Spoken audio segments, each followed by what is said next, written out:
we'll wrangle with this for a little while, and then we'll start introductions properly.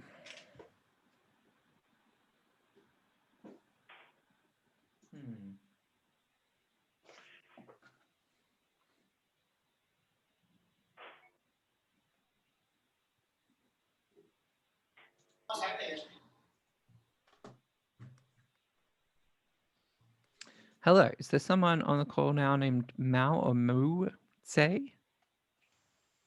Yes. Hello, how are you? Yeah, hi, this is Mao. Mao, nice to meet you, Mao. I'm Will from Description Victoria, and we are just getting set up with letting everybody in.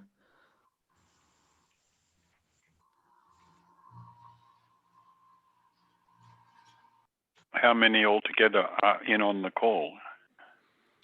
At the moment, there's myself, Rachel, and Ellie from Town Hall Gallery. There's Danica, who's one of the artists joining us. There's yourself, there is Mao, and there's now a person whose video has just come on for us. Hello, who just gave us a wave? Who are you? Ramona. Hey, Ramona, how are Hi, you? from Melbourne. Hi, Will. Good to talk to you. Yeah, you too. It's been a really long time. I just had, I've been on since the beginning, but my antivirus came up and didn't like Zoom, so I had to convince it was okay. Sure. Ramona, your name's coming up as Rachel, who's one of our hosts for some reason. So I'm just going to change that in Zoom so that we can keep track of who's the real Rachel and who's the Ramona. Yeah. I don't know how. Hi, Ramona. It's Pete here, Pete Sumner. Hi, Pete. Hi. How are you? I did hear you on at first. Well, I don't know why that would happen because I thought I was logged into my own basic account. The Zoom bugs are afoot. I have no idea as well. So this is obviously a Zoom meeting, not a webinar. Is that right? That's correct. Yeah. Cool. Okay. And we haven't said hello to Michelle yet. Hi, Michelle, are you there? Would you like us to be on mute? Yeah, I think that would be, unless you're chiming in, we'll go over some ground rules in a second during our intro. But yeah, in general, it's probably best unless you want to contribute to keep yourself on mute. Cool. Thanks. Nothing from Michelle. That's fine. Well, Ellie, should we start our introductions? And if anyone else comes, we can let them in and take it from there. Yeah, absolutely. All right. So welcome everyone who's joining us for this meeting or dialing in. This is a described exhibition tour for the Town Hall Gallery exhibition Reconfigured, Rediscovered. My name's Ellie Hale. I'm one of the curators working at the City of Boroondara, responsible for curating exhibitions at the Town Hall Gallery in Hawthorn and also looking after the Town Hall Gallery collection. I would like to acknowledge the traditional owners as the original custodians of this land, including the Wurundjeri people in the northern part of our city, and pay my respects to their elders past and present and the elders from other communities who may be present here today. I'd like to introduce Rachel Keir-Smith, fellow curator at the Town Hall Gallery. Thanks, Rachel, for joining us and helping organise and deliver this event. My pleasure. Thank you. And I'd also like to introduce Will McRostie, Service Coordinator and Lead Describer from Description Victoria. Thank you, Will. Hello. During the next hour and a half, Will's going to be leading us on a described tour of the exhibition focusing on work by three artists, Robin, Stacy, Isabella Pluta and Danica Chappell, and really thrilled to also be joined today by the artist Danica Chappell. Thanks, Danica. Thank you. It's great to be here. So as I mentioned, Will's going to be describing the exhibition and he'll be posing questions to myself and to Danica and facilitating a broader discussion as well. We very much welcome questions from you throughout the discussion, but I do think it's probably a good idea to keep yourselves on mute until you do want to reach out with a question. And you're also welcome to use the chat function at the bottom of the screen. Please keep in mind that we are recording this session. To give a brief introduction to the exhibition that we're discussing today, it's called Reconfigured, Rediscovered. It's a group exhibition installed right now at the Town Hall Gallery in Hawthorn, which is in the Hawthorn Arts Centre. And it features 7 artists who all extend our understanding and perceptions of photography and image making into new realms. So the artists highlight the permeability of photography, question the relationship between image and reality, asking how images operate and how they can be created without a camera. And we're looking at forms of photography that have been liberated from a traditional relationship between taking a photo and then printing a photo. And the artists experiment with early photographic techniques and treating photography not just as a 2D sort of artwork, but also as an object or as an installation. The exhibition is an official exhibition of the Photo 2021 International Festival of Photography. And we're really thrilled to be part of that festival. So now I'd like to hand over to Will. Thanks so much, Will. We're really thrilled to have you helping us to deliver this kind of event. No worries. It is wonderful to be here, and thank you for having us. So, we're going to be talking about work by 3 different artists today who work with photography in all manner of ways and all manner of techniques in photography. I was wondering before we kind of get stuck in if any of our attendees, if anyone's had any experience with photography as a photographer or a subject of photography in the past that they might be bringing to the tour today that they would want to share.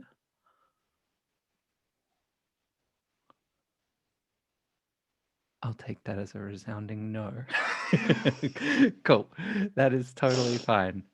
So we're going to be talking, and it might get a little technical, and there are some really interesting technical terms that come up in the discussion of photography, but I would more than welcome anyone in the group to please interrupt if we are using any jargon or if there are any words that you don't know, and we can pause and explain. Danica and Ellie and I had a wonderful conversation the other day, and Danica is a real expert in the art of photography, which is wonderful to have present with us. And so we have a lot of expertise available in this space. What is that loud noise that's happening outside my house? Who knows? Great, let's plow on. So the 3 artists that we're going to be talking about today are Stacy, Isabella Pluta, and Danica Chappell. And between those 3 artists, we have 3 really interesting and really different styles of photography that are going to kind of lead us through what photography was and the kind of earliest origins of the idea of photography, right through kind of how to create with monochrome and in just black and white and gray shades, and right through to the use of color, which is in Danica's work, kind of explosions of color within analog photography processes. I'm going to screen share the imagery of the work if that's of use for anyone, but rest assured the only things that are appearing in that screen share are just the images themselves. There's no additional presentation or information that will come through with them. So I'm just going to start that now. Has that come up? Can someone give me a yes? Yep. Great. Fabulous. So, starting with Stacy's work, Lighthouse, Wharf Hotel, Port Adelaide. This large photographic print measuring 160 centimeters wide and 110 centimeters high presents 2 images that have been melded into one. A bright outdoor scene immediately leaps from the print, though turned upside down. A bright blue sky, frosted with fluffy clouds, hovers underneath a red and white lighthouse, with its base at the top of the image and the light closer to the bottom. Upon closer inspection, it's evident that this inverted scene is being projected into the corner of a slightly dingy room, where cracked white walls and the ceiling act as a projection screen for the outdoor scene. Various objects litter the room, including a long painting of a steamship leaning against the left-hand wall and a wooden ship's wheel leaning against the right-hand wall. A chipped white door seals out the light from outside in the corner of the room, a small window at the top of the door covered by a blind, and warm light spills in around the curtain and through the crack between the door and the floor. This effect of bringing the outside in is achieved using one of the oldest techniques for manipulating light called camera obscura. It's a technique that has its roots in the 16th century, when it was discovered that creating a small hole in the wall of a dark tent or room would cause the light from outside to be projected onto the opposite wall of the space as an inverted image of the outside world. I'm going to pause there and just check, does that kind of make sense to everyone, or do we need to have a little bit more of a discussion about exactly how that works? It's Ramona speaking. I think it makes sense, but I think your description, I think you were saying that there's the painting of the lighthouse that's inverted, but then when you look further back, there's the rest of the picture shows that room that the painting is being injected upon, and those light effects are within that room. Yeah, it's not even that there's a painting of the lighthouse. So the view that's being projected onto the wall is the view from the outside of the room. So behind the perspective of the photographer, there would be, say, a window that the artist has covered up with material to block the light down to a very, very small hole. And so what's happening is that the image that's being projected onto the room that we're seeing is an image of what is actually outside the room at that time, but just turned upside down. Got it. Thank you. Yeah, no worries. So Stacy has used the same effect here, creating a lens in the window of a pub to create a projection inside a disused storeroom, and it's a pub in Port Adelaide, my hometown. Thank you very much. And Ellie, I was wondering, you were telling me about Robin, how she chooses the spaces for these works and what kinds of spaces she's looking to utilize in making these kinds of things. So what kinds of spaces is she interested in exploring? Good. That's a really good question. I'd say it's quite a broad range, really. But the works that we selected for the exhibition are from a series called Dark Wonder, where Robin and Stacy focused on the creative spaces of artists or interesting sort of public spaces and that sort of thing. And actually they're from not just from Adelaide, but all across Australia, really. There's another work that's in Sydney, or a couple actually. So she's sort of focusing on, a lot of different spaces. And she actually. Oh, we've just lost your sound, Ellie. Can you hear me? Yes, you're back. Ah, good.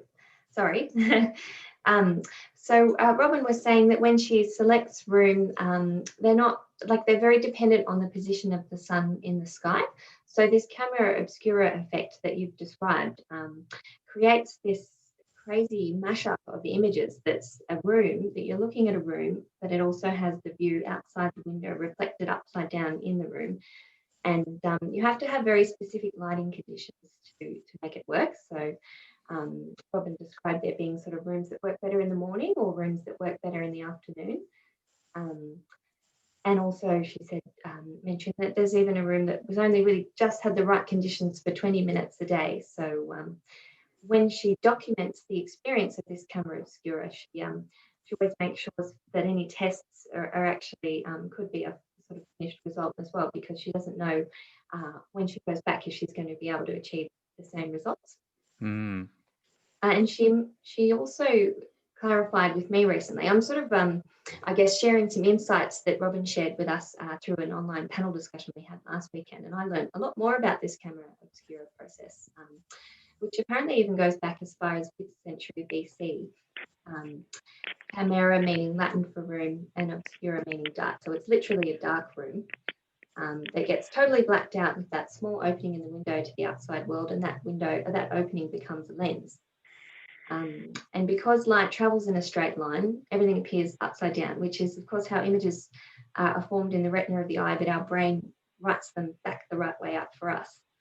So it's a very, it creates a very magical experience, I think. And Robin was describing people seeing these images and not believing that they were real and that they must have been photoshopped. So she started to create physical walk-in camera obscuras that people could experience at, say, art fairs or festivals and that sort of thing. And often there'd be a bit of a queue and people wouldn't want to leave.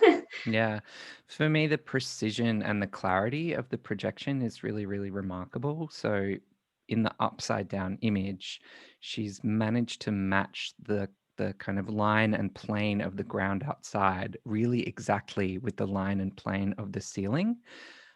So it kind of expands the dimensions of the room, and it looks like this kind of dingy storeroom at the pub is no longer this kind of small cramped space, but instead this expansive kind of imagined alternate reality where everything is upside down. It's very airy and light.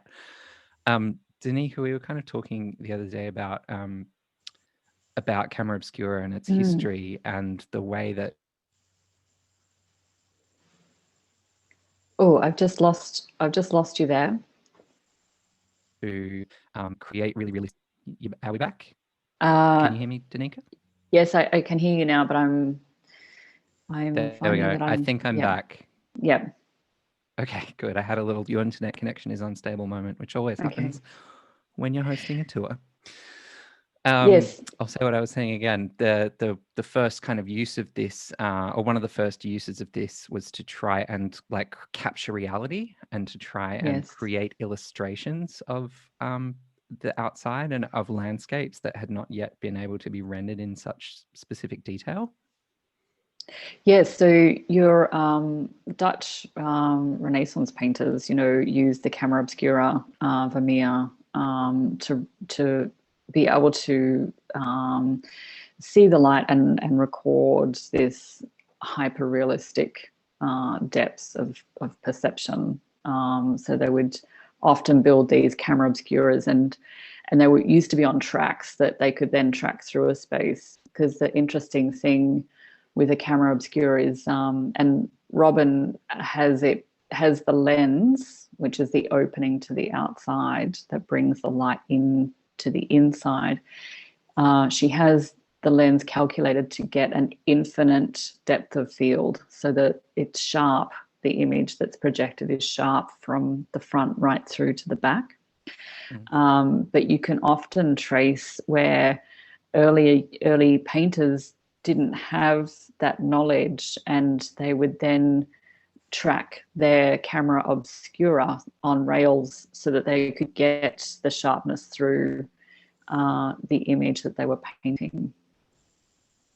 Yeah, because before that it was just the artist's technical skill and eye to be able to render things. You didn't have the ability to kind of capture light and utilize, kind of manipulate it in a way to render these scenes accurately.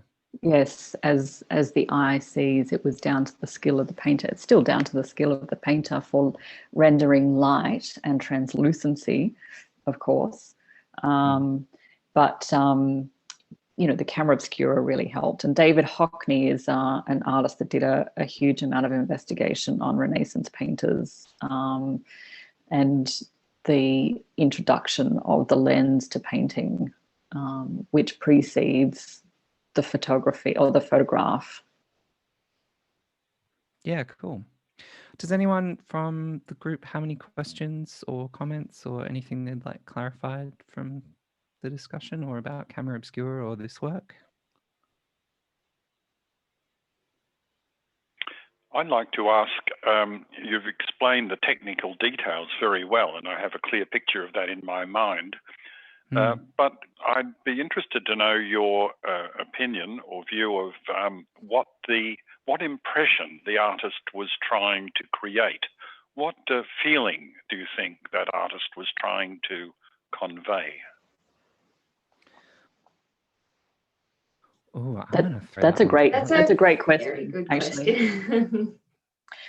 And I guess that's open to interpretation for who is reading the image, I guess.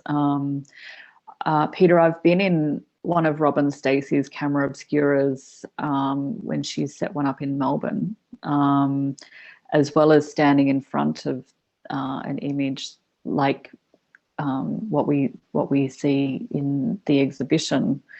And there's definitely a feeling for me when I'm inside the camera obscura that I'm getting this beautiful saturation of color that is almost hyper real, because you enter into a dark space, but then you get, particularly here in Australia with the bright sun that we have, you get this hyper concentrated, hyper contrasty saturation.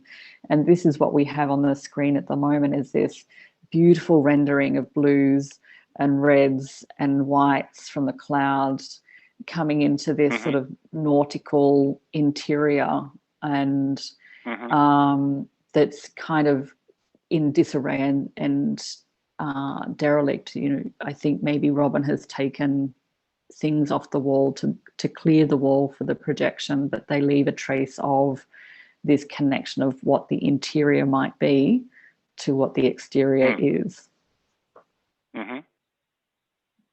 Robin's also described the experience of being in one of these rooms, like being in your own private movie.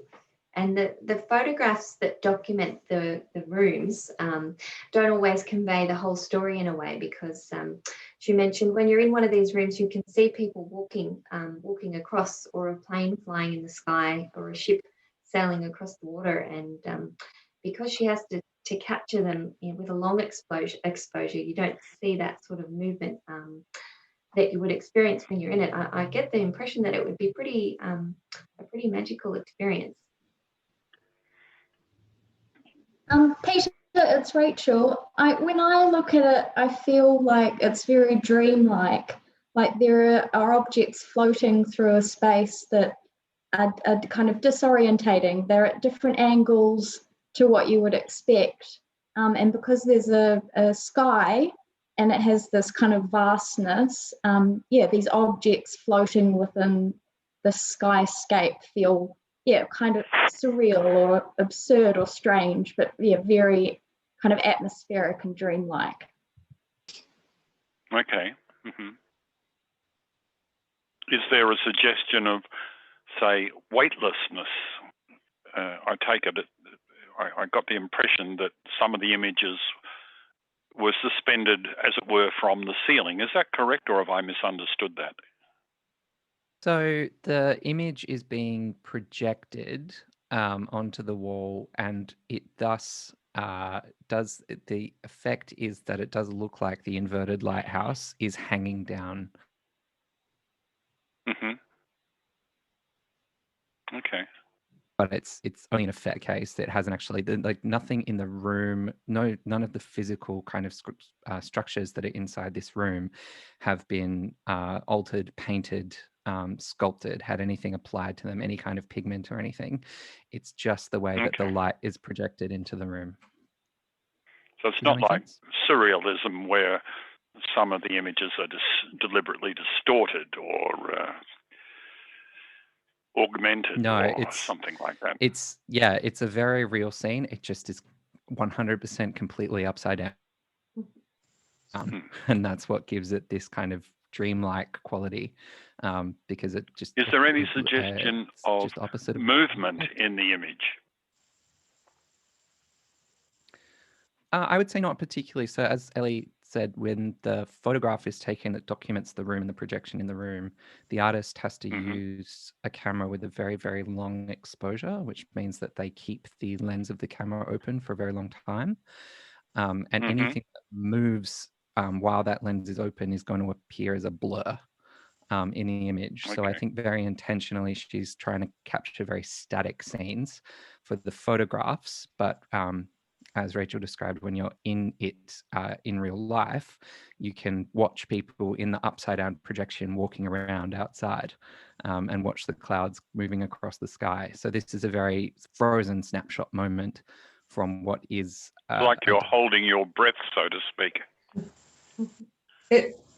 It's Ramona speaking. It also seems to me that there is a number of contrasts all around a maritime theme. So the room itself has maritime objects, but the image is of a lighthouse being projected. So there's that maritime, but there's the contrasts of inside upright and outside being projected inside, upside down. There's the red versus the blue. There's the light versus dark. So it seems to be a lot of contrasting things. And I'm wondering if the contrasts of the red versus blue, or the light versus dark, or the upside down versus inside upright has a disorienting effect for the viewer at all. Yeah, I would certainly agree with that fact, and it's difficult for your eye to pass. It's difficult for my eye, I should say, to pass and figure out which reality is I'm looking at. Like it's trying to comprehend two contradictory things at the same time. So yes, disorienting is an excellent word. We might move on to our next artist, if that's okay. We're going to talk about artist Isabella Pluta, who is, I have not asked this, Elliot, is an Australian artist? Yes, she is. Yes, she migrated cool. to Australia back in the late 80s from Poland, but I do believe she considers herself to be an Australian artist. Cool. I'm just going to advance the imagery. So Isabella we're going to talk about three works. The first is called Iterative Composition, 1979, pages 17 to 18, Australia. There are a lot of very funky titles in this exhibition. Isabella has created a wide, borderless print that dominates one wall of the gallery, measuring 124 centimeters high and 2 meters wide. The print shows ghostly grey and white forms on a dark background. Viewed from afar, the work has the quality of an X-ray image, showing a roughly symmetrical butterflied form that resembles the skeletal shape of the hips and pelvis, so two splayed lobes connected at a narrow center. When viewed up close, details emerge. In the right lobe, writing in a collection of formal-looking fonts denote place names, but written in reverse. The center of that lobe is labeled Western Australia and is surrounded by thin, sneaking white lines that show waterways, highways, lakes, and points of interest in a disorienting mishmash of maps and places. So all sorts of different maps have been overlaid over the top of each other in this form. The left lobe is less clearly marked with text, though faint ghostly letters do still appear. This lobe has regions filled in with interlocking splotches of grey that have been numbered. The bottom left and right-hand corners of the image feature faint text of a map legend indicating various eras in geological history, and the top left and right-hand corners bear a label reading Australia Geology and a page number that reads 18.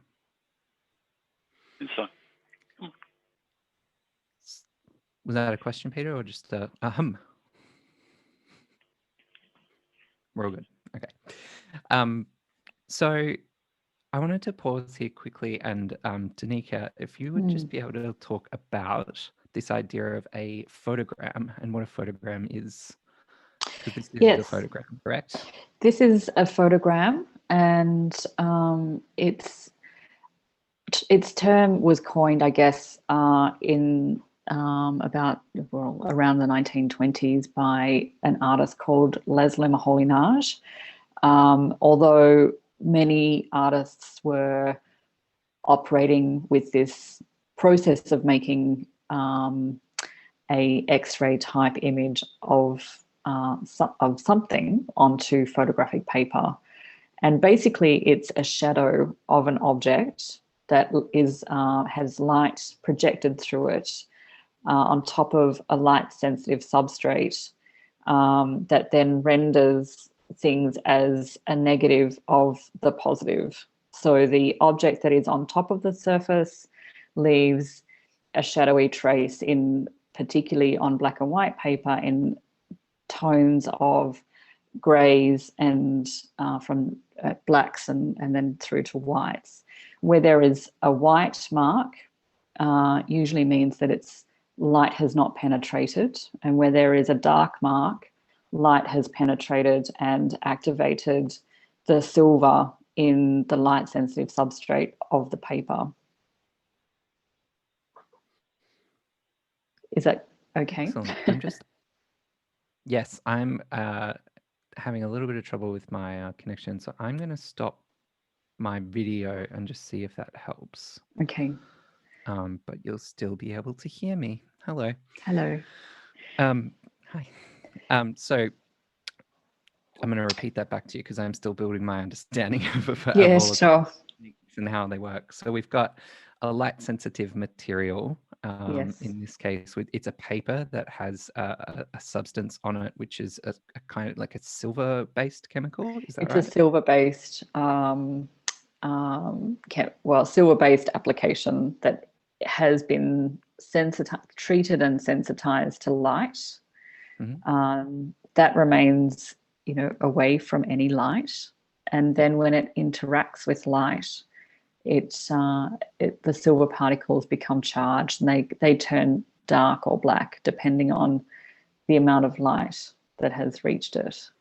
Yeah. So then you're working in a dark space. You're in a photogram, you're going to be layering images, objects, anything that you want to try and create an image with on top of that paper, and then exposing it to light. And the paper will react depending on how much light is able to reach it through the things that you've arranged on the top. That's correct, yes. And so where there is a lighter, whiter mark, usually means that no light has penetrated through to the paper below the object. Yeah, cool. And so we're dealing with geographies, we're dealing with maps and atlases. Ellie, I know you've had the privilege of talking to Isabella about this work and some of the conceptual kind of ideas she's trying to bring to it. So I was just wondering if you could fill us in on the maps and where they were found and what Isabella is trying to kind of say with this work. Absolutely. So she created this photogram using an out-of-date atlas, 3 different versions. She actually said that she pulled the atlas apart and she placed the sheets of paper from the atlas on top of that photographic paper and shined a light through it to get this effect. I feel like there's a lot of different layers to Isabella's work to try and understand it in a way. Particularly the way that she's creating this blurred map and disrupting the geography, I think goes back to her experience as being a migrant from Poland coming out to Australia in the late 80s. And it's sort of like a critique on globalization and procedures of colonialism. But on top of that, Isabella also, I read in a recent interview in a magazine called Artist Profile, she described herself as having a very precarious relationship with the medium of photography, and that she often tries to resist its language, and she makes us stop and consider what it is that we're actually looking at. And she really dislocates her image. The image that we've got is really dislocated from the original source, so it probably looks nothing like the maps that she pulled from the atlas and used for the photogram. What we get is this very disorienting kind of slightly suggestion of land masses that are difficult to kind of place and recognize. So does that sort of start to answer your questions? Yeah, no, absolutely. And then I think it's also interesting that I think it's a pretty common perception that you see with the kind of, because the hues are very similar to an X-ray of a body. So you then kind of start seeing these as anatomy or parts of bodies, as well as being depictions of landscapes as well. So you then kind of layer an individual on top of the landscape. That's right. And she's very much sort of disrupting what the function of an atlas as well too, like in terms of giving you information and a very clear geography. It's very disrupted and hard and imprecise as well. Excellent. Any questions from the floor? Any It's Ramona. I had a couple of comments and questions, please. First of all, Will, you're doing an excellent job as usual of describing, and you've got such a nice voice to listen to, but your descriptions are great as well. So thank you. And your mic's very good, as is Danica's. Got to go into a pandemic with the voiceover mic. Absolutely. Just a couple of questions. When you refer to the silver, I presume that's not just referring to a silver coloured content, but it's actually silver as in the metal? Yes, maybe I can help here. Thanks, Danica. So, Ramona, there's a thing that happened at the start of photography back in the 1800s, really, I guess. Heaps of scientists were sort of predicted that the chemical reaction could take place, that things could interact with light while they were studying things like radiation. And so, independently, a group of scientists sort of went into these labs to sort of explore that reaction, which has eventually got us to photography. So although it's a silver particle, and so the very first,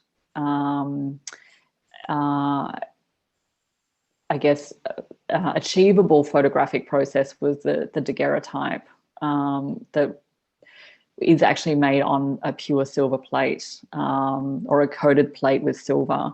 So that's actually a chemical reaction with big particles of silver. As time and photography progressed, it was refined and refined and refined, and also with silver shortages, they were able to coat papers with tiny particles of silver mixed in a thing called an emulsion on top of a piece of paper, which doesn't appear as a silver sheet, but it's embedded in this kind of emulsion, and it doesn't take too many of these silver particles to be able to react with light to give an image. Okay, great. Yeah. Oh, thank you. That's good.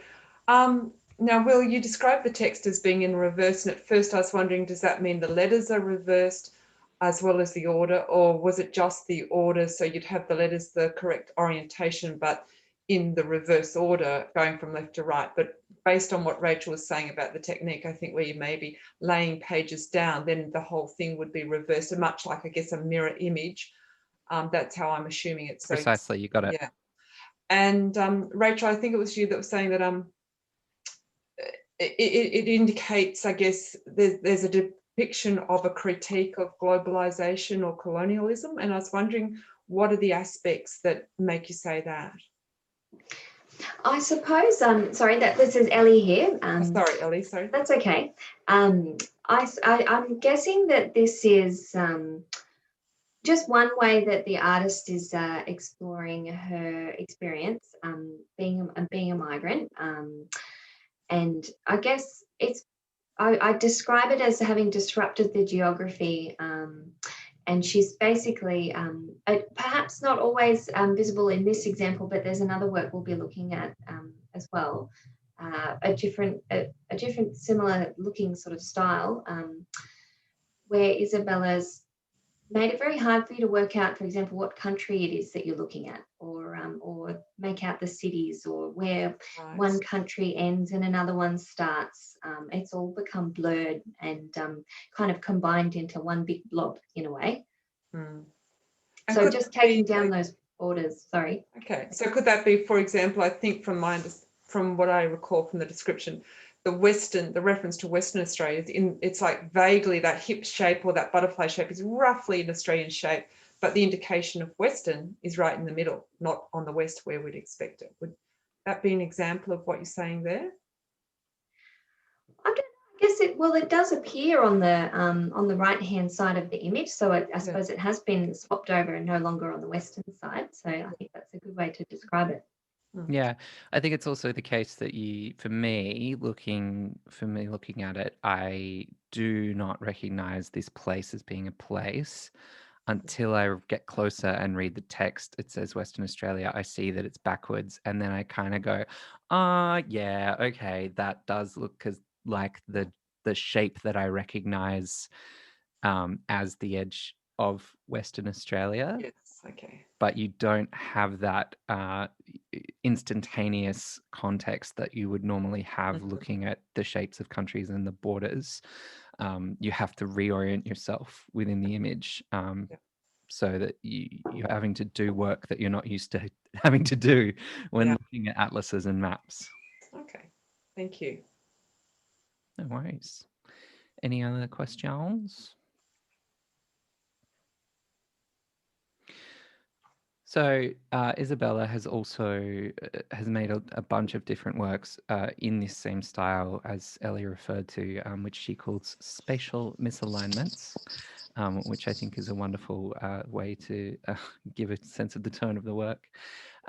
So these occupy a long wall in the gallery, and there are 60 silver gelatin prints, but they've been printed on sheets of glass. And they're resting on shelves in 2 long rows on the wall of the gallery that stretch to about 11 meters wide. And each shows, in the similar style as the larger image, a pair of images overlaying maps and atlases to create these ghostly new geographies of different places in the world. And you have that same experience of looking at it. I first always see, an X-ray, I see a body part, I see a cross-section of something from an MRI. And then on closer inspection, you can find the words in reverse or correctly forwards that kind of tell you what this place is supposed to be or the source material. And then you have to start sorting out whether you can actually recognize the country depicted or the place depicted in the map itself. Was there anything about, we talked a little bit about the difference between the big print on the wall and printing on glass. That's the more kind of old school traditional form of this kind of work. Is that right? Danica would be printing on glass? Yes. So there is a process called wet plate, which was devised around 1850s or so, which sort of was a faster process, so a quicker exposure time than the Daguerreotype process. So the exposure time was quite slow for a Daguerreotype, which is this first process. It also it needs to be fully exposed and maintained its exposure through the stages of it being wet. Once the chemical compounds are dried, the plate is known as a dead plate. So the artist or the photographer has to work quite quickly to coat the plate, sensitize the plate, and expose onto the plate and process. And depending on, I guess, humidity, temperature outside, things like that can all extend or shorten that making time. And Ellie, did you have something you wanted to jump in with because your mic's on, or no?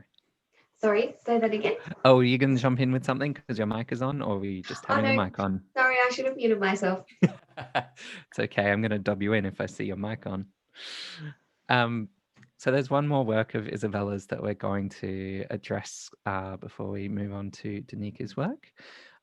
This work is called Blue Spectrum, and it's a process known as a cyanotype, which is another analog process of image making in a similar vein to using the silver chemicals. This work measures 52 centimeters high by 42 centimeters wide and depicts a ghostly arrangement of blue shadows. More sparse than Pluta's other works, Blue Spectrum shows a field of deep blue in 2 main tones. The top 2/3 of the image is a lighter mottled blue, and the lower third has a darker hue with 2 undulations like creases in fabric stretching across its height. The border between the 2 colored regions is a sharp, uneven line that starts at about half the image height at left, then drops steeply through a curve and ends at about 1/3 of the image height at right. And I think Ellie and Danica wanted me to include this one because it's one of those ones where it's very sparse and seems very simple to look at, but it was actually quite a complex process that Isabella undertook during lockdown to create this image. Well, do you think you might be able to scroll through a couple of images? We've got a request to see the image up on the screen. Yes, absolutely. My apologies for forgetting that. For those who are looking, this is the spatial misalignments, the work on shelves on a gallery wall. And now I'm going to flick to blue spectrum. I might jump in and just talk a little bit more about the subject matter, and then I might draw on your expertise, Danica, around explaining the cyanotype. Sure. So just to start, this work is a cyanotype, which we'll go into in just a moment, but it's from a series of 26 cyanotypes, and the series is called Measures of Refraction. And it's a little different to the two works or the two series that we've just been describing, but it sort of fits within the overall theme of the exhibition in terms of experimenting with these different forms of photography and these early forms of photography. And it's interesting as well. So the subject matter is, as has been described by Will, a beautiful sort of blue, kind of almost underwater-like scene, and it comes from photographs that Isabella took of another work of hers, which is called Apparent Distance. And as the work was de-installed from an exhibition at the Art Gallery of New South Wales, and that work was a beautiful, very large-scale installation that was about 3.5 meters tall and 20 meters long, where Isabella printed onto fabric. You say 20 meters? That's right. It was a massive body of work and really, really stunning. And that was all scenery that Isabella took photographs while she was diving off the coast of, hope I pronounce this right, Yonaguni in Japan. And there's a subterranean ancient monument sort of in the water there, whose origins are disputed. So Isabella was diving and taking photographs of that, and had them printed onto fabric and installed at the Art Gallery of New South Wales. And then this particular work that we're describing now is just a photograph as that other work was de-installed, and as the curtain sort of was dropped from the wall, she captured these photos that have almost a little bit of blurry sense of motion, and you kind of get a sense of curves in fabric captured as well. So I guess it kind of goes back to her dislocating images from their original source. Like, it's a work made out of work, which is an interesting thing to do, and almost, yeah, I feel like with Isabella's work, it keeps coming back to this playing around with what you can do with photography and that sort of thing. And so, as you mentioned, Will, she created them during lockdown with her children in the park with this cyanotype method. But before I let Danica go into that process, I'll just mention that she had to be a little bit reliant on the weather when she was creating these kind of contact prints, and she described how they fly away while she's trying to print using the sun, and she kept religiously checking her phone on the weather app to see what the weather was going to be like at the time. And it reminded her of checking the weather app when she was creating the original work that she photographed to create this work, Apparent Distance. She was checking the conditions for diving and that sort of thing. So they're kind of linked in that way as well. Yeah, cool. Danica, do you want to tell us a little bit about cyanotype? Yeah, absolutely. So cyanotype is again a historical photographic process that first was made famous by botanist Anna Atkins, who she put together a book of British algae, sort of documenting cameralessly in the photogram method by laying botanical species onto sensitized cyanotype paper in order to expose the cyanotype, it needed to go out into the sun. So candlelight or tungsten light doesn't really affect this process. It needs the UV light and strong UV light because it's so slow to react.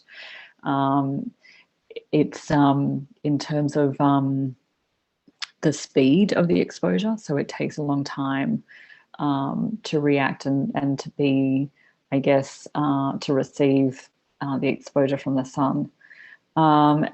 The reason it appears blue is because it has a ferric iron basis to it. So again, it has a metal base to the chemical compounds, but this time it's iron, which leaves this blue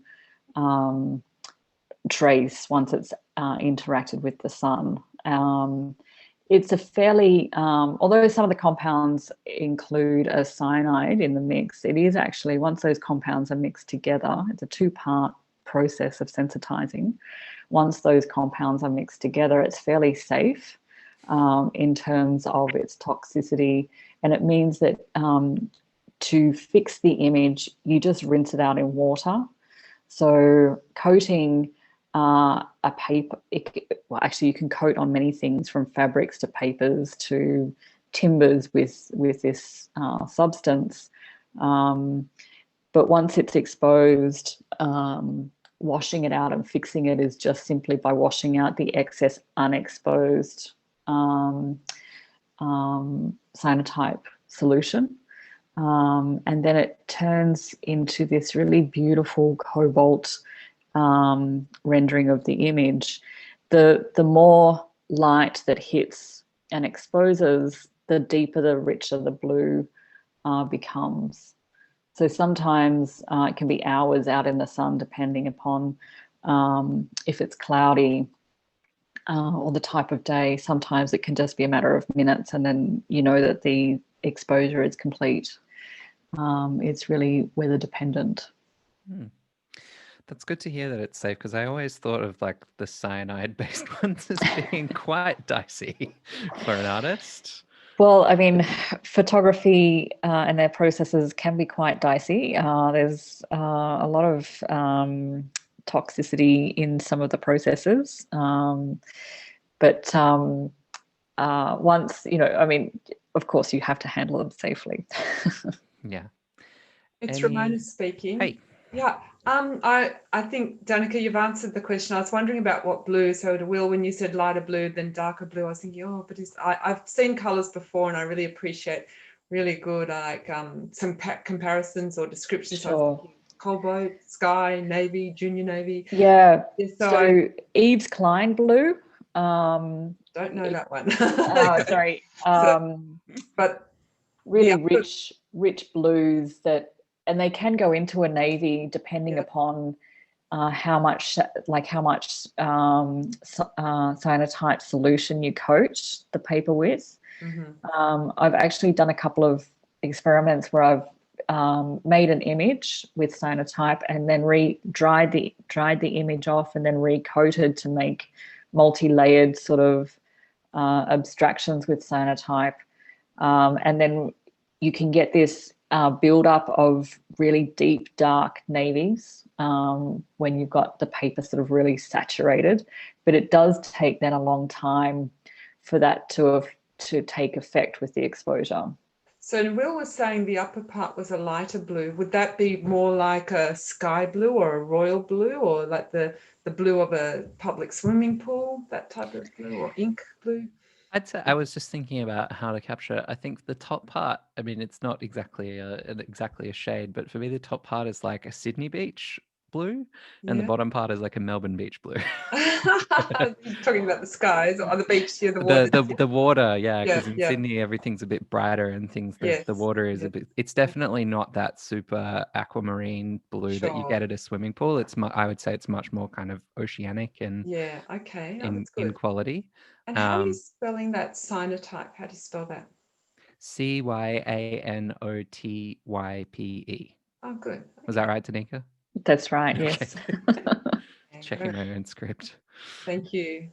No worries. Any other questions before we move on? Wonderful.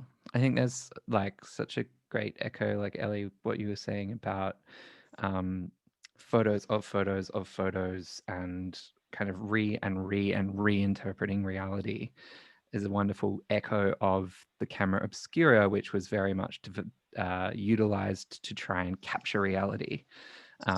So, you know, photography as an art form, you know, has this history of that started in a very kind of like, we are trying to faithfully render the world and capture the world, that then develops through all of these different amazing creative ways to kind of recreate and refactor reality, which I think is a wonderful segue into Danica's work.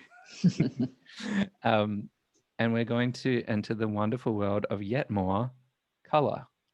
So much color. So the first work that we're going to address by Danica is called Eyeglass for Glass Eye. And it's a work that's roughly 50 centimeters wide and 70 centimeters tall and made of a sheet of light-sensitive paper. The length of paper is being held away from the wall of the gallery by a bar of white steel at the top and 2 more steel stays at each of the bottom corners. The paper's curled at the top and bottom edges as if it's been cut from a large roll. The left edge is straight, while the right edge is undulating and uneven as if it's been roughly torn to size. The paper's surface is white and glossy and is crowded with glassy colored forms. Overlapping shards of pink, blue, green, and green create a busy, roughly rectangular field of color. In addition, different patterns create jarring textures, thick regular bars of overlapping color, or a tight field of dots. Danica. Yes, Will. What are we looking at here? What are the objects that you have used to create this wonderful kind of light collage? Great question. I work in a color darkroom, or this work was made in a color darkroom, which means that it's completely without any light, and everything is navigated by touch.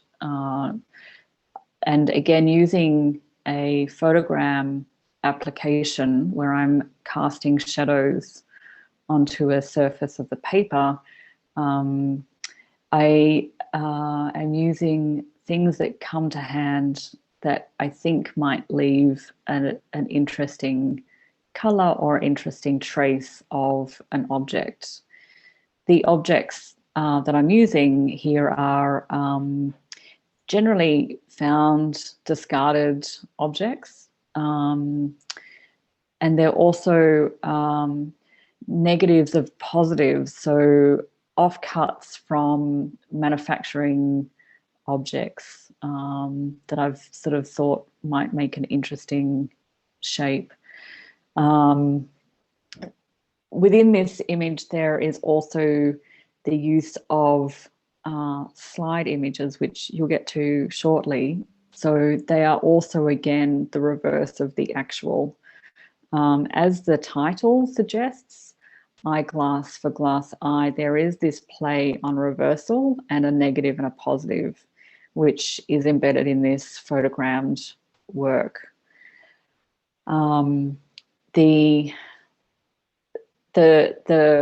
materials that are incorporated in here, the physical materials that I have used, there is some perspex, there is some cardboard, there is the lens from a headlight that I found on the side of the road after obviously a bumper traffic accident. Then I'm also using an enlarger as well as external torches and flashes to bring light in. It's a vibrant geometric abstraction of a kaleidoscopic array of color intermesh with some lines and textures from other materials. And so you're assembling these images and collages completely in the dark. So you're not really able to perceive exactly what the final product is going to be until you've actually exposed the paper and developed it. That's correct. I do a fair amount of testing of materials to see what timing and color can be produced from those materials and from different densities, different color combinations, and filtration systems. So I do a fair amount of testing, and then slowly over time, I construct the composition in my mind, in my sketchbook, and then try and introduce that to the surface of the paper. But from all of that planning, because everything is coming together across a long duration of time, it's hard to know exactly where things land. And it's all done by the fingertip touch. So where I think something has been exposed and I place something else on top to add another exposure, there is sometimes this misalignment, which adds to that geometric abstraction. Yeah, because there's the bars and stripes that you've kind of used to create texture in, they're slightly off kilter. They're not quite horizontal. They're not quite vertical. And the field of dots in the lower right hand corner of the image as well is slightly off. So it's all got a very hand assembled feel to it. It's not precise and perfect, but it looks very kind of human in how it's made. Yeah, and for me, it's important that bodily element, that my haptic touch, my movement in the dark, my sensibility of surface is left available to see. So that the edge of the paper that is cut nice and straight, that might have been the start of the roll, I can't remember, but the edge that is wobbly is where I might have, missed with the blade that I'm using in the dark, and I've just sort of, cut it off fairly quickly. But then it's important for me to keep the honesty of that in the work, that reveals that my body is then somehow translated into the geometric abstraction. Any questions from the floor?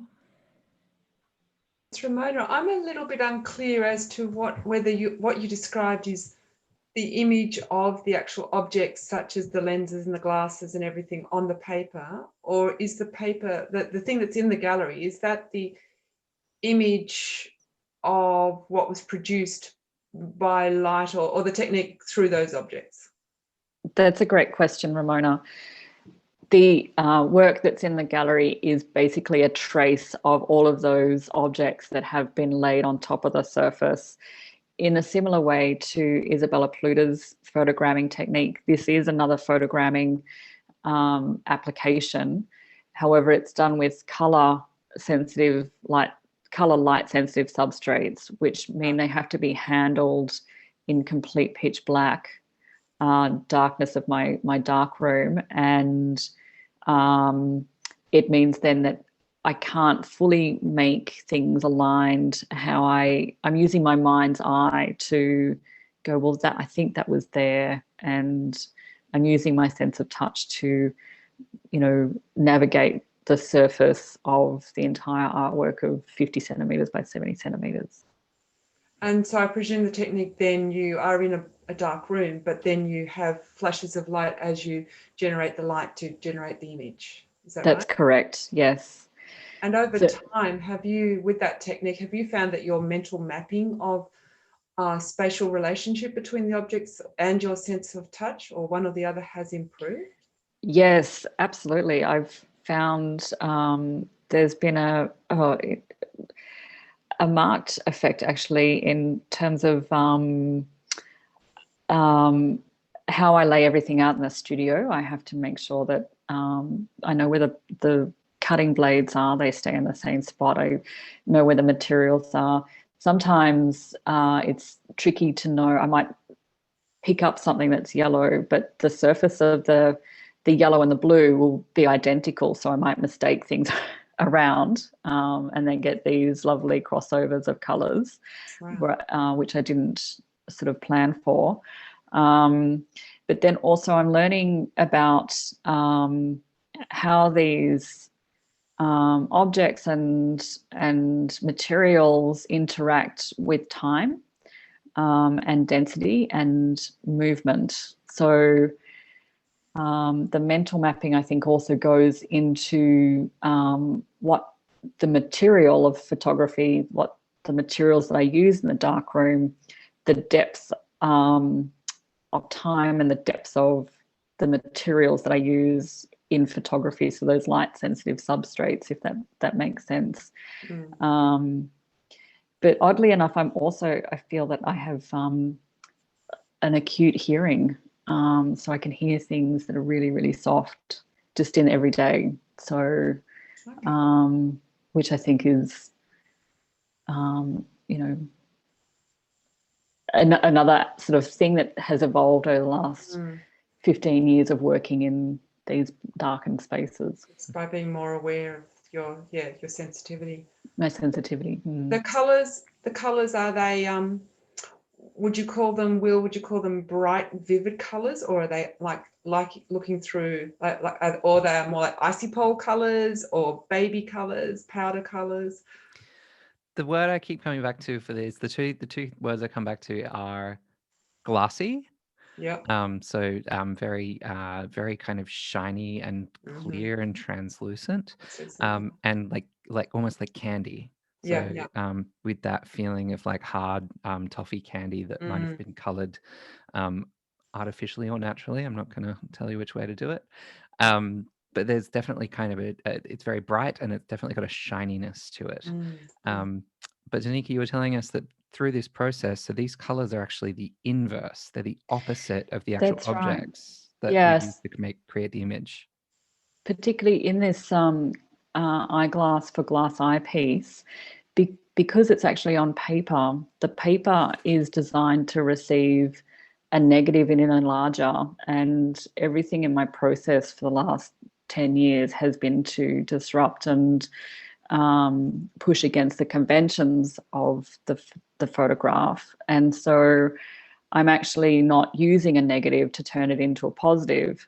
So these are actually negative colors, so the oppositional colors to what they actually appear. So if something is green, then it was a purple to begin with. If something is purple, then it was green. If something was blue, then the actual object is yellow. It works off of a subtractive color wheel. That blows my mind. I find that's really cool. Wow. Which is different to the indexing work. Yes, well, let's talk about that one, which is the final work that we're going to discuss. And as Danica said, so this uses an opposite process where the colors represented in the image are accurate to the colors of the objects that created the image. Correct, Danica? That's correct, yes. Right. So in this final work, a horizontal bar of wood spans 2 meters of the gallery wall at head height, and it's got 4 grooves carved down its length. 7 transparency sheets are slotted into the grooves side by side and jutting out perpendicular to the wall. They've been precisely folded, and these thin sheets are supported in places by wooden pegs or chips that have been used to wedge them into the grooves. Each of the transparency sheets features a riotous assembly of glassy colors. On the plastic of the transparency, the colors are thick and syrupy like colored candy. Orange, yellow, and green are prominent in the mix with some cooler blue highlights.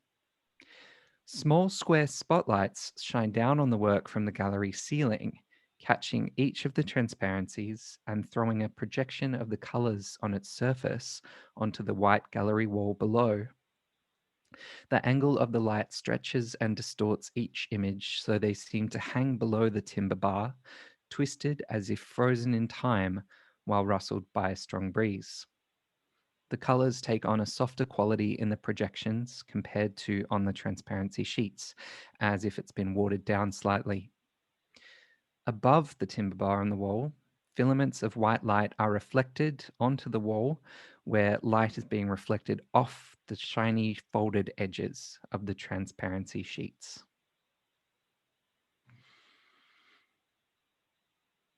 There's a lot of moving parts in this one.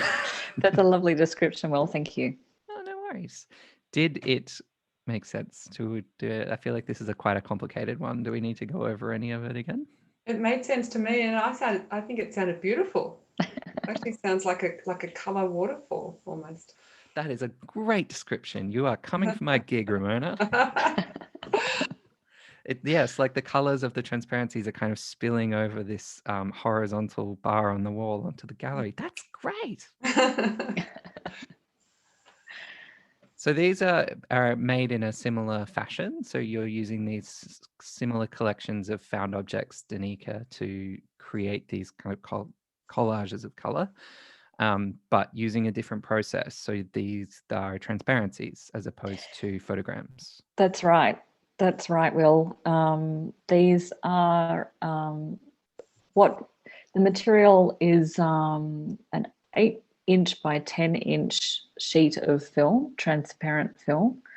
And people may know this from family slides that used a slide projector and projected an image taken from a 35mm camera onto a wall. This is a larger version of that material that would fit into a large format camera, which is 8 inches by 10 inches. And again, I haven't used a camera here. I'm working with shadows of objects and colors to capture an array of kaleidoscopic apparitions that intermesh with each other to form, new colors. Where they overlap. There are dark sections to the slides, and actually the slide is activated really by the gallery lights. By themselves, if they were laying flat, it would be hard to see the image because it does take light to then be able to produce the image, which is that projection onto the wall. Huh. But because I've folded and pinched them into place and taken them off the wall, your body can then interact with the space and look through certain sections to see in part those details. They're a little stained glass window-esque with its translucency, but they're definitely also entrenched in that modernist, avant-gardist, cubist type abstraction in their geometry.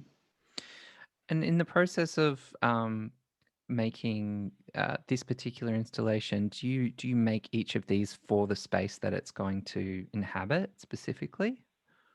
So the collection is now sitting at, well, actually I have to recount. So I did make 20 new slides or 22 new slides for Reconfigured, Rediscovered.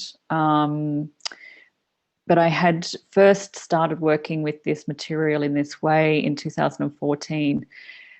One piece I know for sure has ended up in Eyeglass for glass eye. So it was cut up and used for its values for that work. And over time, from the original series, I have sort of used portions for other works, for other exhibitions. So the configuration is in negotiation with each other for each installation. But drawing on the same body of objects that you're kind of building up a collection of over time. Yeah, that's right. And because the opportunity to interact with the lights that I know that Town Hall had, it was a good opportunity to extend this work for this exhibition. So and to bring how finicky you had to be with the lighting designer to get everything just right. we had fun, didn't we, Ellie? It was fun. Yes, I've never worked with an artist that creates work like this, where the lighting in the gallery is such an integral part. Almost half of the work would be gone if it wasn't lit. Yeah, the first installation that I did in 2014 didn't have, it had just natural light coming through. So the shadows weren't, the projected images weren't as strong, but I knew that they were there. It's kind of like going back to Rob and Stacy's camera Obscura. It takes the correct lighting conditions of the room in order to see the projected image. And this is kind of similar in that way, that it takes the right lighting conditions to be able to illuminate the slides onto the wall. But we were having some interesting effects with the overlapping of some of the gallery lights, where they would make double ups of the one slide, and this kind of a double exposure or double projection onto the wall of the same image in part. So it's a confusing, confounding work to describe, I guess, but it's the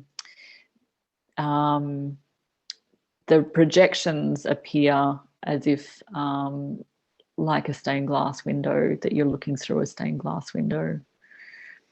A very modern, very cool stained glass window. Any questions? Could I ask, Danica, what your, coming back, I guess, to Pete's original question, what would be your intent or your motivation, or maybe, what's your motivation? Is it a message, or is it playing with art or colour? And maybe it changes according to which artwork which piece you're working on. That's a great question. Thank you for asking. I guess about 10 years ago, when I undertook my master's, I really wanted to leave photography behind, and had this desire to abstract space and light, I guess. But then, photography is an abstraction of space and light. But it was always, I guess, my desire that, I'm this failed painter. So slowly through that body of work and that research, I really sort of just discounted the camera in the mix, and I actually really embraced the darkroom and photography, because that's where my foundation years was in the darkroom, enlarging and learning the process of making a print and making an image. And so I guess for me, the realization of light sensitivity is at the roots, the core investigation, and then making it sort of the exposure stretch and the processes stretch over time, and give them this sort of elasticity to what they can do and what I can do with them. They're really sort of about putting myself embedded into the photograph in a way. I guess I'm trying to treat them like a painting, trying to treat them like a sculpture, but using light sensitivity and light as that main mode of making and communicating that. I do have a strong affinity to Laszlo Moholy-Nagy for his photogramming techniques that he did divulge and devise over his making process in the Bauhausian era, where materials could be more than just the material itself. It could have its other language. So for me, I really sort of repel against the conventions of what photography is, and the processes that they're prescribed to do, and I try and put my hand in there and pull something out that is more my language with light sensitivity, if that makes sense. It does. Thank you. And it's interesting, I think, your comments about having you as part of the communication, like you're talking about the rough knife edge. That's part of you communicating your authenticity, or I guess it's it's more you than your initial signing the artwork, I guess, in a way. Yeah, it's revealing the honesty of those materials as well, and really revealing the honesty of the making, that this is very much in a space that I can't control. I can't you know, a painter might be able to wipe off the surface of a mark if they aren't quite happy with it. Well, I can't. Once the light hits that light sensitive substrate, it's a mark and it's not erasable. The only erasure is then to turn it into black and saturate it with light. But for me, I guess that just leaves this sort of slippery and elastic approach to photography that is like there's infinite amount of color that I could combine together in color photography. But then also, I guess I've gone into historical processes like the daguerreotype and the wet plate, color carbon, to then figure out the position of history for photography and to figure out all of those processes that superseded each other. Wow, thank you. And I think such a wonderful kind of endpoint from, you know, the camera obscura and the preoccupation with precision and the idea of capturing the real and then leaving that behind and going all the way to beautiful illustrative abstractions of just playing with color and light for its own sake, rather than trying to kind of bend it to the purpose of something else. I think it's great. Thank you. Any other questions or thoughts or comments? Well, that was our last work. And I think we're rapidly approaching our 3:30 scheduled finish time. Look at us go. So I might hand back to Ellie to wrap us up. Thanks, Will. I'm impressed. Wow, we still have 7 minutes to go. Thank you. Thanks, everyone, for joining us today. Thanks, Will, for taking us on this fantastic audio-focused tour of the exhibition. And thank you, Danica, for sharing all of your knowledge with us and teaching us a little bit more about your process as well, and how you make your works. It's been wonderful. So Thank you. And to those tuning in, please consider maybe joining our digital community by signing up to the e-newsletter via the City of Boroondara website, which is www.boroondara.vic.gov.au/arts. And you can find out more information about Town Hall Gallery and Boroondara arts events and activities online. The exhibition is on until the 10th of April, that's a Saturday, and we're open from 12 to 4, Monday to Saturday. So there's still time to drop in and visit if you're interested. And shortly after the session, we'll be sending around just a short survey to tell us about your experience, and we'd really love your feedback because we're looking at doing some more of these sessions going into the future as well. So that would be wonderful. And once again, thanks for tuning in, and I hope you all enjoy the rest of your weekend. Thank you.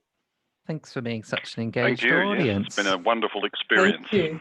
Yeah, I've really enjoyed it and learned a lot. I never thought of photography without a camera, and I think my family are full of artists, but they're all painting, and I thought if I was sighted, I'd be into photography. So I've really enjoyed it and learned a lot. So thank you. Thanks so much for your input and your questions, and yeah, it was lovely to share that with you. Too much. I wanted to give everyone else. I dominated too much. Thank you. Okay. Bye for now. Bye-bye. Thanks, everyone. Bye. Thank you. Bye-bye. Thank you, everybody. Bye-bye. Thanks, Peter.